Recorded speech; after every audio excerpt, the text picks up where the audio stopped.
College entrance का खेल, college entrance exam हर किसी के लिए रैंक्स का सवाल था, भविष्य का। लेकिन मेरे लिए ये कुछ और था। मैंने हर बोनस क्वेश्चन परफेक्टली सॉल्व किया। नंबरों के लिए नहीं, शोहरत के लिए नहीं, बस दूरी बनाने के लिए। उससे एला, स्कूल की मशहूर ब्यूटी। जैसे ही हम एग्जाम हॉल से बाहर निकले, शुरू हो गया हमेशा की तरह। उसके दोस्त इंतजार कर रहे थे, मुस्कुराते हुए। हाय जैक, एक ने पुकारा। हंसी पहले से ही उसकी आवाज में। एला कह रही है, उसका पेपर आज अच्छा नहीं गया। दूसरा आगे बढ़ा, आंखों में तिरस्कार भरा। शायद तू अपनी शीट खाली छोड़ देता। एक ठहराव, फिर आखिरी बार, वरना उसके सामने गिड़गिड़ाने का मौका दोबारा नहीं मिलेगा। हंसी फट पड़ी मेरे चारों तरफ, जोरदार, तीखी, खोखली। मैंने रिएक्ट नहीं किया, करने की जरूरत ही नहीं थी। मेरी नजरें धीरे से मुड़ी उसकी तरफ। एला खड़ी वहां, देख रही। वही ठंडा चेहरा, वही शांत नफरत साफ दिख रही। मैंने हल्का सा सिर हिलाया। ठीक है, बस यही कहा, लेकिन अंदर सब कुछ तय हो चुका था। उन्हें उसके पीछे भागने दो, उसकी तारीफ के लिए तरसने दो। मेरे चेहरे पर हल्की मुस्कान तैर गई। लेकिन मैं किसी का साया बनना बंद। मैं मुड़ा और तुरंत अपने फैमिली बटला को फोन किया। हम उनकी फैमिली को जो भी सपोर्ट दे रहे थे, उसकी एक एक पाई बंद करवा दी और उन्हें सड़क पर भिखवा दिया। एला ने गुस्से में मुझे 99 बार कॉल किया, मैंने एक भी नहीं उठाया। अब घबराहट हो रही है। ये सारी एनर्जी पहले कहाँ थी अपने पिछले जन्म में। मैं इस देश के सबसे अमीर आदमी का बेटा था, और फिर भी मैं गिदगिदाया था अपने ही फैमिली के ड्राइवर की बेटी के सामने। उससे शादी करने के लिए मैंने अपने पापा की दी हुई कंपनी उसके नाम कर दी थी। उसने मेरे पैसे खुलकर खर्च किए और किसी और से प्यार कर बैठी। उसने अपने बॉयफ्रेंड को सर पर चढ़ा रखा था, उसे अपने पालतू की तरह ट्रीट करती थी, जबकि मुझे नौकर की तरह रखती थी। उसकी शादी के दिन मैंने उसे इलाज के लिए थोड़े पैसे मांगने के लिए कॉल किया। उसने ठंडे से कहा, इतने सालों से तुम मुझसे चिपके हुए थे, यह एक बुरा सपना था। जैक, हम सब पर एक एहसान करो और दोबारा पैदा हो जाओ। जब मैं मर रहा था, तब मैंने उस औरत को देखा जिसने मुझे थाम रखा था, और समझा कि जिस अमीर लड़की को मैंने ठुकराया था, वह हमेशा से मेरा इंतजार कर रही थी। जब मैंने अपनी आंखें दोबारा खोली, तो मैंने खुद को हाई स्कूल के सीनियर ईयर में पाया। उस साल मैं डेस्क पर सर रखकर सो रहा था। तभी एला ने मुझे हिलाकर जगाया। रायन का पेट खराब हो रहा है, जाओ उसके लिए एंटासिड्स ले आओ, फिर कैफेटेरिया से लंच ले आना। मीट्स ज्यादा लेना, वो बहुत पतला है, उसे और खाने की जरूरत है। रायन अपनी डेस्क पर बैठा था। भीड़ उसके आसपास ऐसे जमा थी जैसे वह कोई राजा हो। सब उसके पेट दर्द की चिंता कर रहे थे, और जाहिर है एला से ज्यादा फिक्र किसी को नहीं थी। और मैं एला का बिना दिमाग वाला पिछलग्गू था। हर दिन क्लास में सोता रहता था, हर ब्रेक में उसके लिए खाना लाता, ड्रिंक्स खरीदता और उसके काम करता था। अब जब मुझे पता था कि मैं दोबारा पैदा हुआ हूँ, एला का चेहरा देखकर मुझे सिर्फ हंसी आ रही थी। वो खुद को समझती क्या थी जो मुझे ऐसे ट्रीट कर रही थी। मुझे बस खड़ा देखकर एला चिल्लाई, तुम क्या देख रहे हो, जाओ और जल्दी करो। वो रायन के पास गई और धीरे से उसकी पीठ थपथपाई। रायन ने मेरी तरफ देखा और एला से कहा, जाक को भेजना ठीक नहीं है, मैं खुद चला जाऊंगा, इसमें क्या बड़ी बात है। उसे ये सब करना पसंद है, अगर मैं उसे नहीं कहूंगी तो वह बुरा मान जाएगा, है ना जैक।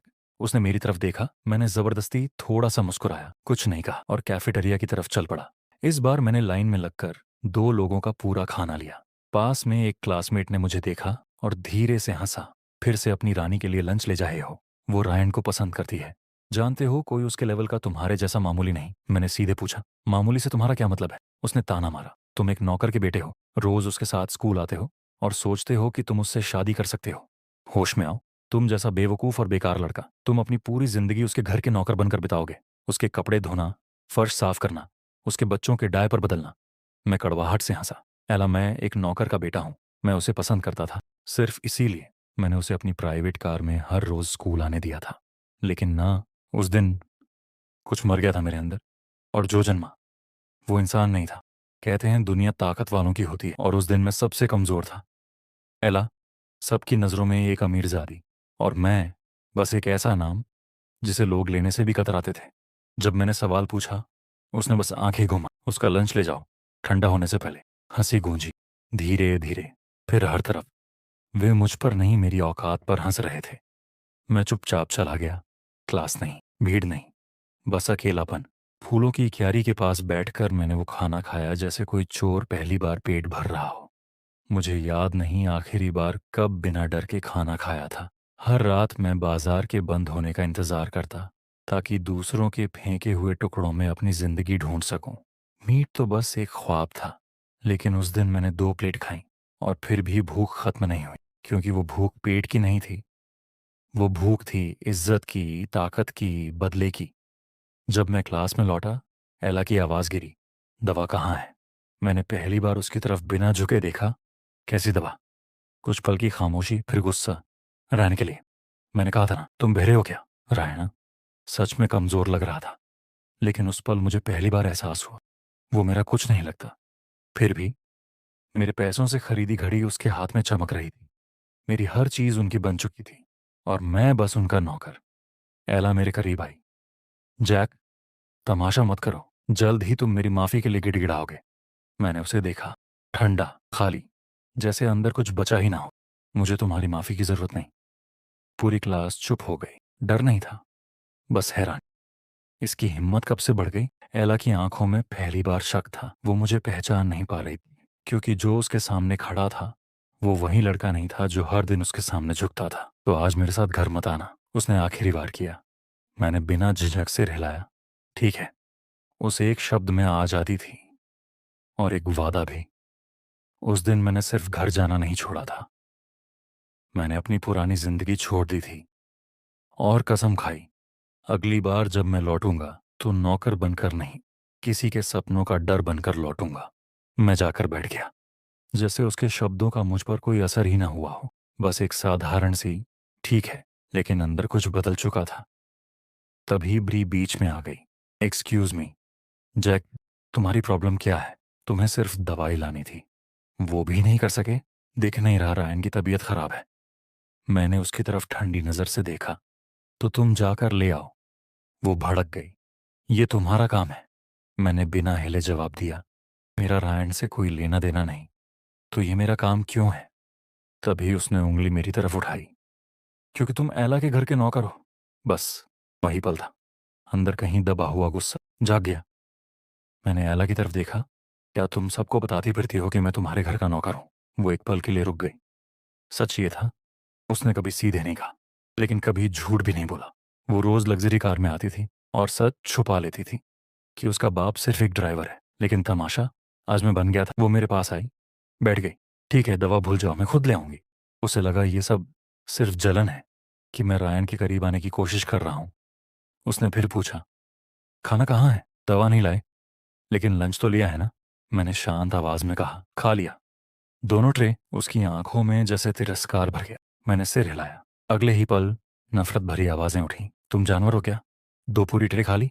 पहले मैं ये सब सहता था क्योंकि वो उसके दोस्त थे। मुझे लगता था अगर मैं अच्छा रहूंगा तो वो मेरे बारे में अच्छा बोलेंगे। लेकिन आज सच साफ था। हर बार जब वो खाते थे, पैसे मेरे ही जाते थे। मैंने सीधा कहा, मैंने अपने पैसे खर्च किए हैं। 2 ट्रे या 20, इससे किसी और को क्या मतलब? खामोशी। चेहरे उतर गए। किसी ने धीरे से कहा, इसके अपने पैसे। क्या एला की फैमिली इसके खर्चे नहीं उठाती? एला पहले ही गुस्से में थी, क्योंकि मैंने उसके लिए लंच नहीं लाया था और वो खुद भूखी थी। उसकी आवाज़ ठंडी हो गई। जा, ये तुमने खुद किया है, देखते हैं तुम ये कब तक कर पाते हो। वो उठी और ब्री से बोली, सीट बदल लो, तुम इसके पास बैठो। यही उसकी सजा थी, मुझे नज़रअंदाज करना, मुझसे दूर बैठना। कभी मैंने उसी सीट के लिए मिन्नतें की थी। सोचा था वो मुझे पढ़ाएगी, मदद करेगी। लेकिन अब समझ आया, वो मुझे सिखाने नहीं, मुझे इस्तेमाल करने बैठती थी।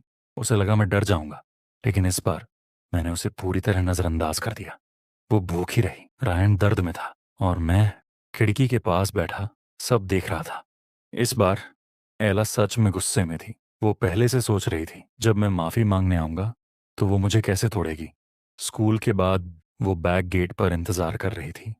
मैं सीधा उसके पास गया, बिना रुके, बिना झुके, और कार में बैठ गया। पूरे स्कूल में खबर फैल चुकी थी, मैंने एला से पंगा ले लिया है।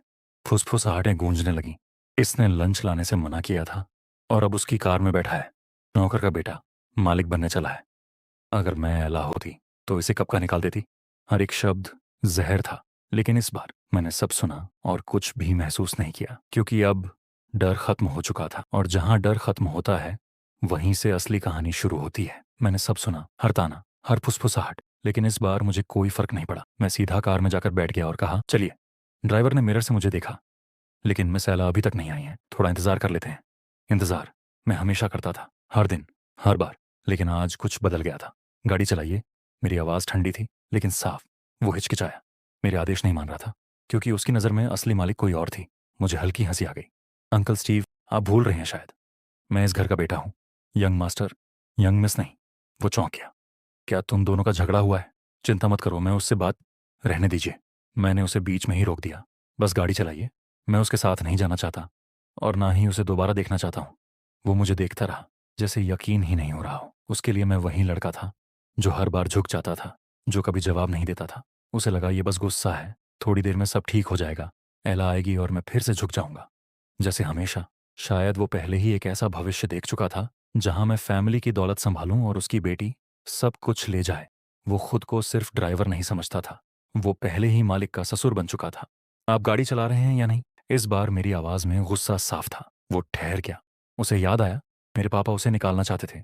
जुआ, गलत आदतें, खतरा। लेकिन मैंने ही उसे बचाया था, क्योंकि जब तक वो रहता था एला भी रहती थी। मैंने उसकी तारीफ की थी, सबको बताया था वो कितना अच्छा है। और आज वही आदमी मेरे ही आदेश को अनदेखा कर रहा था। खामोशी टूटने ही वाली थी। तभी वो लोग आ गए।